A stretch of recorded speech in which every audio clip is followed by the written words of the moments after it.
আসসালামু আলাইকুম। Welcome to soupy kitchen. কালকের বিকালে কিছু গাছের চারা আনা হয়েছে। ওলকপি, ফুলকপি, বাঁধাকপি, ব্রোকলি, তারপর টমেটো, বেগুন, কাঁচা লঙ্কা এই চারাগুলো আনা হয়েছে। তা সন্ধ্যে লাগানো হয়েছিল বলে ভিডিওটা করা হয়নি। এখানেই সেই গাছগুলো সব লাগানো হয়েছে। এখানে লাগানো হয়েছে ওলকপির পুরো চারা। এইটাতে আছে পুরো ওলকপি। হ্যাঁ, এদিকটা আছে ওলকপি, এদিকটা আছে ব্রোকলি দেয়া হয়েছে। এই দিকটাতে দেয়া হয়েছে বাঁধাকপির চারা পুরোটা। এই রোটাতে দেয়া হয়েছে বিনস গাছ, আর এই রোটাতে দেয়া হয়েছে লঙ্কা গাছ। ওইদিকে চলে যাই, দাঁড়াও, কিভাবে যাওয়া যাবে। এই দিকটাতে দেয়া হয়েছে চন্দ্রমুখী আর জ্যোতি আলু, এই রোতে দেয়া হয়েছে। আর এখানে দেয়া হয়েছে পেঁয়াজ কলি। দেখুন, পেঁয়াজ কলিগুলো বেরিয়ে গেছে সব।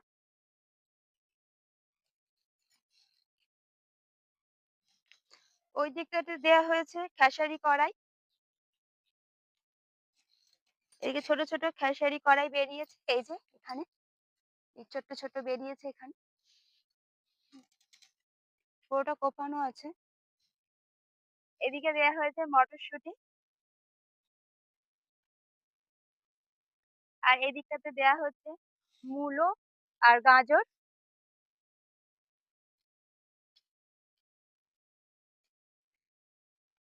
এই যে ছোট ছোট গাছ বার হয়েছে তো এদিকে পড়ে।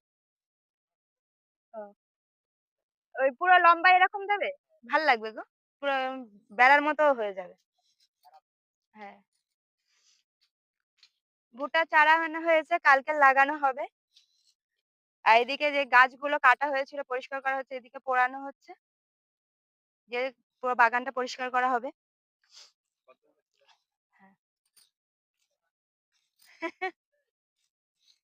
এদিকটাতে আম গাছ, বিভিন্ন ধরনের আমের জাত বসানো হয়েছে এখানে। আর এদিকে আছে কদবেল গাছ, মেহগনি গাছ, পেঁপে গাছ, সশনা গাছ,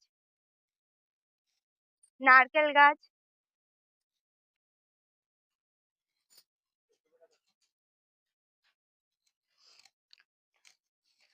আর এই দিকটা বসানো হয়েছে হাঁড়ি পেঁপে, দেখুন পুরো গোল পেঁপেটা। আর এদিকে অন্যজনের ক্ষেত চাষ করেছে, কি ভালো লাগছে। বেগুন গাছ দিয়েছে, সর্ষে গাছ আছে, মূলো গাছ আছে মাঝখানে, চালতা গাছ।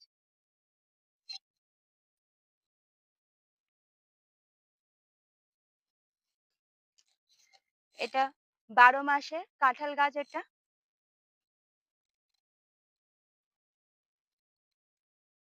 আর এটা অনলাইন থেকে অর্ডার করা হয়েছিল নারকেল গাছ, এসেছে সুপারি গাছ। তা গাছটা বসিয়ে দেওয়া হয়েছে, আর চেঞ্জ করা হয়নি, সবাই মানা করলো চেঞ্জ করতে।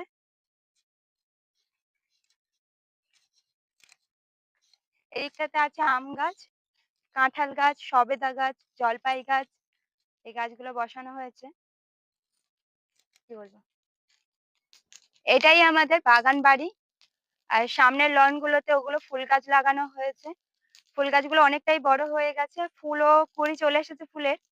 তা ফুলের কুড়ি ধরলে আবার ওই টবগুলো সরিয়ে সরিয়ে যেখানে রাখা হবে, তা সেগুলো আপনাদের সাথে শেয়ার করব। এটা পুরোটা আমাদের বাগান বাড়ি, দেখুন। ওইদিকে আছে পুকুর, আর এখান থেকে আমাদের বাড়িটা দেখা যাচ্ছে। এই জলের ড্রাম, এটাই আমাদের বাড়ি।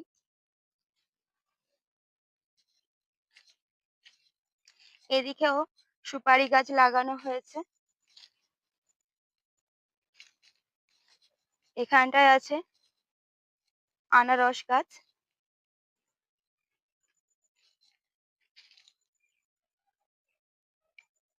এদিকটাতে আগের দিন দেখিয়েছিলাম যে এখানটায় সুপারি গাছ লাগানো হবে, সুপারি গাছের ওই সুপারিগুলো লাগানো হবে। তো এখানটায় বীজ তোলা করা হয়েছে, দেখুন। এটাই দুদিকে বীজ তোলা করা হয়েছে, বাঁশ দিয়ে ঘিরে দেওয়া হয়েছে, মাঝে মাঝে জল দিয়ে যেতে হবে। গাছগুলো উঠলে এগুলো হচ্ছে লাইন ধরে লাগিয়ে দেওয়া হবে জমিতে। সুপারি গাছের বীজ তোলা।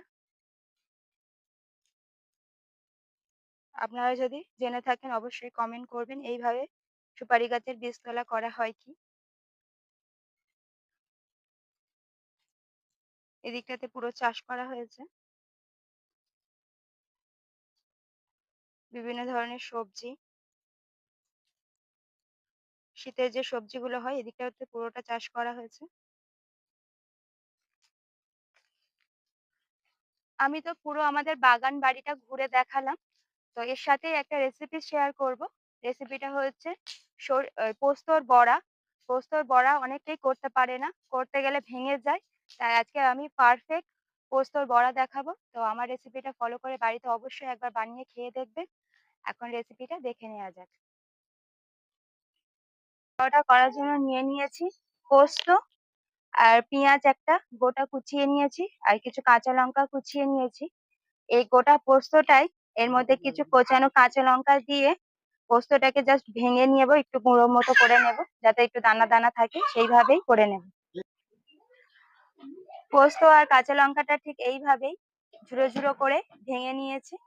ঠিক এইভাবেই ভেঙে নিতে হবে যেন গোটা গোটা না থাকে, আবার ফের পুরো একদম গুঁড়ো না হয়ে যায়, ঠিক এরকম পর্যায়ে করে নিতে হবে।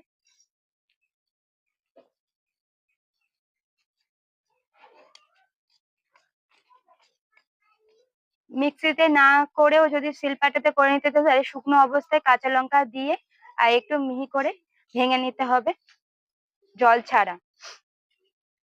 জল দেওয়া যাবে না।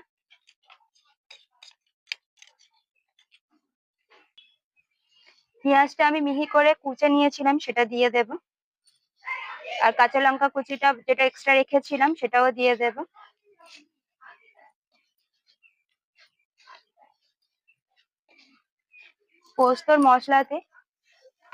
পোস্ততে বেশি মশলা দিলে পোস্তর স্বাদটা চলে যায়, তাই বেশি মশলা দেওয়া যাবে না এই পোস্তর বড়াতে। দিয়ে দেব পরিমাণ মতো লবণ। যেহেতু এটা কমে যাবে তাই অল্প একটু লবণ দেবেন, যদি লাগে তো আবার দেবেন।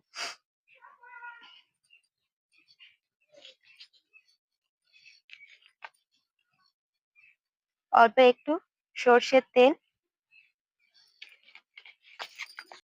অল্প একটু হলুদ গুঁড়ো। এবার ভালো করে মিলিয়ে নেব।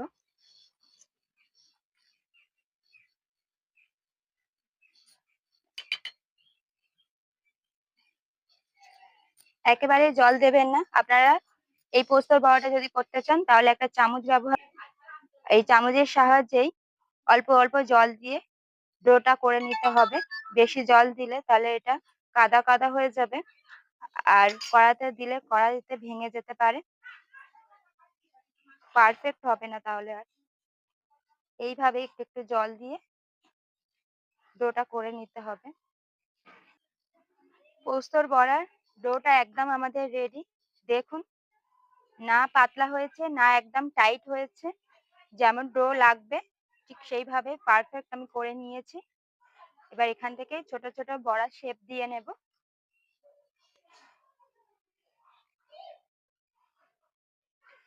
বড়া শেপ দেওয়ার আগে হাতে একটু সর্ষের তেল লাগিয়ে নেবেন, তাহলে হাতে আর লেগে থাকবে না।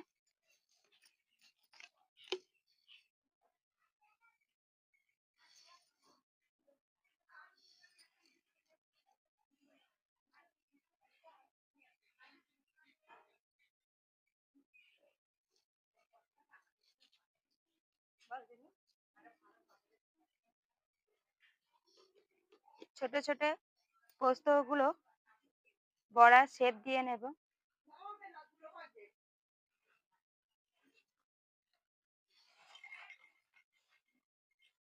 পোস্তর ডোটা আমি বড়া শেপ দিয়ে নিয়েছি, এবার গরম তেলে ভেজে নেব। পোস্তর বড়াগুলো ভাজার জন্য তেল গরম করতে দিয়েছি, তেলটা গরম হয়ে গেলে পোস্তর বড়াগুলো ভেজে নেব। ভাজার আগে আমি পোস্তর বড়া শেপ দিয়ে 10 মিনিট রেস্টে রেখে দিয়েছিলাম। এবার পোস্তর বড়াগুলো ভেজে নেব।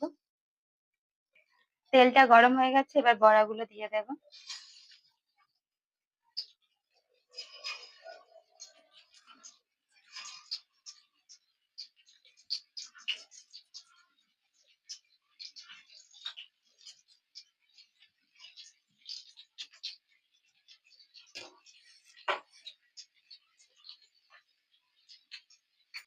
এই পোস্তের বড়াগুলো নিচের দিকটা একটু কড়া করে লাল করে নিয়ে তারপরে উল্টে দেবেন।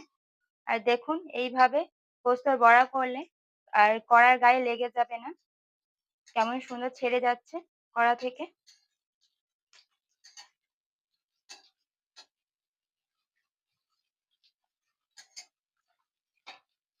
এইভাবে বড়া বানালে বড়াটা ভেঙেও যাবে না।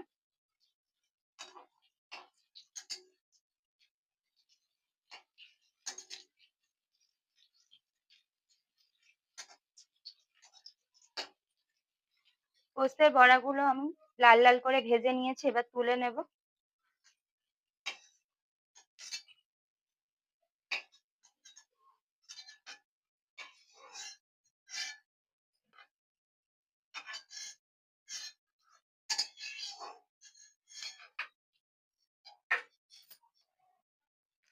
মুচমুচে পোস্তের বড়া একদম রেডি হয়ে গেছে আমাদের। এই রেসিপিটা আপনাদের কেমন লাগলো? যদি ভালো লাগে অবশ্যই সুপি কিচেনকে লাইক, কমেন্ট, শেয়ার, সাবস্ক্রাইব করে সুপি কিচেনের পাশে থাকুন।